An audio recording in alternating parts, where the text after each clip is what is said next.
So guys, nandito kami sa Ilaw-Ilaw. Yan. Mga anak ko nagpabutol talaga sa Uniqlo. Saka sa H&M. So, nabudol din ako sa Uniqlo guys. Ayan, nakabili kami ng t-shirt ng anak ko. Ayan. Ay. Sus. Bumili talaga ako ng t-shirt ng anak ko para sa gift ko sa kanya at saka sa daughter ko. Binilan ko talaga sila ng mga t-shirt sa Uniqlo at saka sa H&M.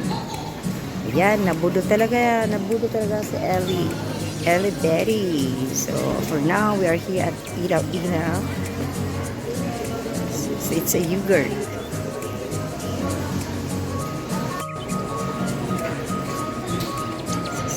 Nabudo talaga kami sa Uniqlo guys. So nandito na naman kami sa Ilaw-Ilaw. Gusto ko naman kumain ng ice cream. Talaga sa probinsya, sa province.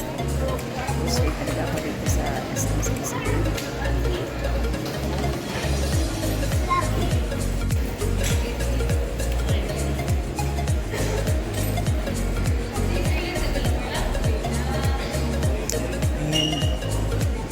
Nag-line talaga yung daughter ko dyan guys. Ayan. Gusto kasi niyang kumain ng ilaw-ilaw. Ayan. So, wala talaga akong magawa kahit ayaw kong kumain yan. Pero, gusto niya eh.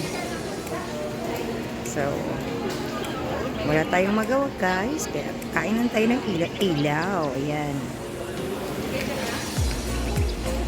So, nabudo talaga ako sa Uniqlo na bibilhan ko talaga sila ng t-shirt ng kapatid niya. Ayan. So, gift ko talaga sa kanila yan.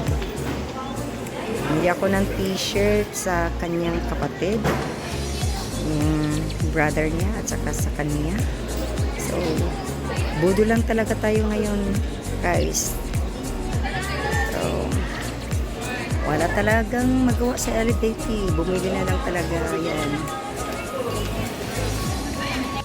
Sa ngayon guys, nandito pa rin tayo sa sa SM Cebu.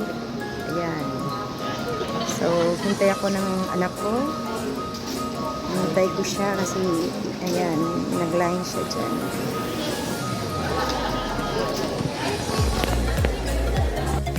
So, ayan guys. Ayan. Line pa rin dyan sa Ansi. Gusto niya talagang kumain ng ilaw-ilaw. Kahit ayaw po, gusto talaga niya kayo kumain ng